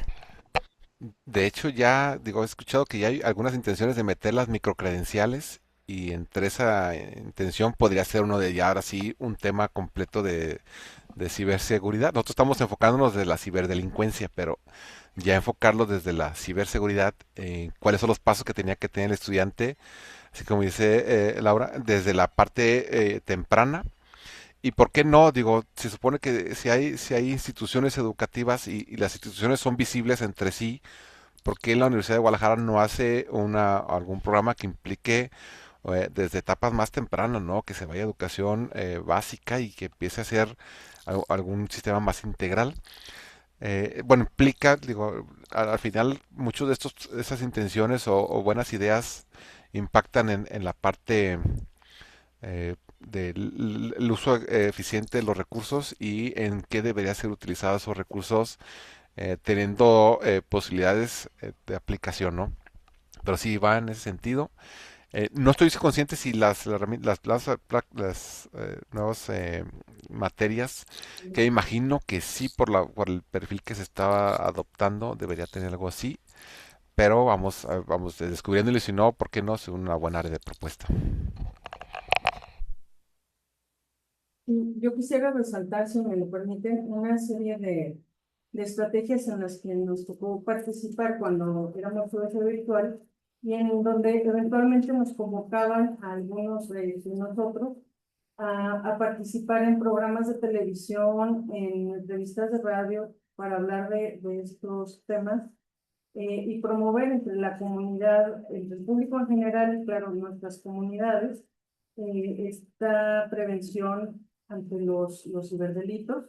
Y creo que es algo que podría ser muy valioso, incluso a mí me sorprendía que los mismos comunicólogos en varias ocasiones manifestaban su sorpresa respecto a los riesgos que se estaban enfrentando. Entonces, lo cual me lleva solo a retomar esta parte de que no todos, o sea, no por estar en un ámbito universitario con ciertos niveles y privilegios que tenemos como tales, estamos exentos de pasar por alguna circunstancia delictiva. Nada más para no quedármelo en el pecho. Sí, ya chequé. Es que yo me acordaba que en el bachillerato general, el nuevo que se está metiendo, que ya van creo en tercer semestre, sí, en primer semestre ya la unidad 13 ya es seguridad y bienestar digital y el último módulo, o el último tema es diseño de estrategias de ciberseguridad. Digo, habría que ver con profesores que imparten la materia cómo la abordan, pero justo pues en este nuevo bachillerato que está entrando ya se está contemplando que creo que sí, o sea, creo que es cuestión básica a todos los niveles ahorita, porque era algo que no teníamos formalizado en la educación, la parte de la ciberseguridad. Pero hay otro aspecto, además de la ciberseguridad, está este tema de lo que tú comentabas, bueno, los dos comentaron sobre el valor de los datos, ¿no? O sea, no le damos importancia a nuestros datos personales, ¿no? Entonces, nos la pasamos compartiéndolos por todos lados sin darnos cuenta, porque bueno, pues es que soy yo, o sea, que un gato más aquí en este mundo y sin embargo, a la larga, pues mucho de todos los ataques que todo esto que recibimos es precisamente porque lo que quieren son nuestros datos, porque nuestros datos tienen un valor que para nosotros, como los tenemos, no nos parecen tan importantes, ¿no? Entonces, el resaltar eso, no, o sea, no nada más el tema de la seguridad y que me vayan a robar dinero, sino el problema es que lo que te van a robar es tu información. Y que no solo es que te la roben, tú le estás Y tú la estás proporcionando dando gratis, ajá. supuestamente. Ujú. Totalmente. Digo, la importancia del cuidado de nuestro, esa es la higiene digital que tenemos, ¿no? De cómo podemos hacer ese uso de esa información, a quién sí se la podemos dar, a quién ya se la dimos. Y no es de que, ah, bueno, pues ya tiene mis datos, me voy a cambiar el nombre. No, la verdad es que ya es un dato que tanto daño te hace y que tanta vigencia tiene ese daño, ¿no? Pero sí, totalmente de acuerdo. María Inés comenta que hablar de ciberseguridad en el manejo de las redes sociales, específicamente desde secundaria. Y aquí yo quisiera hacer una acotación. A nivel secundaria, pues, ¿cuántos años tienen los hijos? Entiendo que las redes sociales se abren con cierto, o sea, mínimo debes tener 14 años, o ahí no que ve, 13. 13 ya. Pero ya también hay un movimiento, ¿no? En contra de todo eso a nivel mundial. María quiere hablar. Adelante, Dime. maestra. Bueno, yo tengo una hija adolescente, sí le tenemos pues bien vigilado esa parte, ¿no? Pero sí sé de muchos casos que niños desde los 7, 8 años están abriendo ya Facebook o un Insta, lo meten con datos falsos porque un niño menor de edad no lo puede abrir, ¿verdad? Entonces, o sea, como ese peligro al que se enfrentan, sí sería como hacerlos conscientes desde la escuela. Ustedes, no sé, primeros de sexto de primaria, que ya son niños de 11 12 años, como irlos introduciendo a esa parte, pues, a nuestro mundo real, que cada vez es más fuerte. Así como dice la maestra Paola, digo, si buscáramos alguna forma de concluir esto, es dense la oportunidad de conocer la aplicación de Google para ese tipo de acciones de los jóvenes. Esa aplicación tiene, para ser gratuita, está muy bien, tiene buenos niveles de implementación y de seguimiento y puede ayudar, puede ser un buen primer paso para que conozcamos un poco más de esas convivencia que tienen nuestros hijos con las herramientas tecnológicas. Sí, yo lo acompañaría de escuela para padres, que todavía es algo que se maneja en educación básica, todavía en SEMS también, porque el otro fenómeno es, creo que es algo que incluso vivimos los que nos tocaba todavía ir al cine, los papás que les abren las cuentas. O sea, si nosotros tenemos Instagram, TikTok y demás, hay niños que tienen cuentas y me ha tocado hablar entre compañeras, amigas, es que yo le tengo su cuenta de Instagram, yo se la reviso y demás, y yo, pues sí, pero por algo es arriba de los 13 años, ¿no? Entonces un poquito también, además de los niños, a los papás, un poquito de esta, pues sí, de esta información, de por qué la importancia, por qué los límites de edad, cómo vulneramos con, pues no solo con redes sociales, Minecraft, Roblox, etcétera, que entran a diferentes servidores y no sabemos. Así es.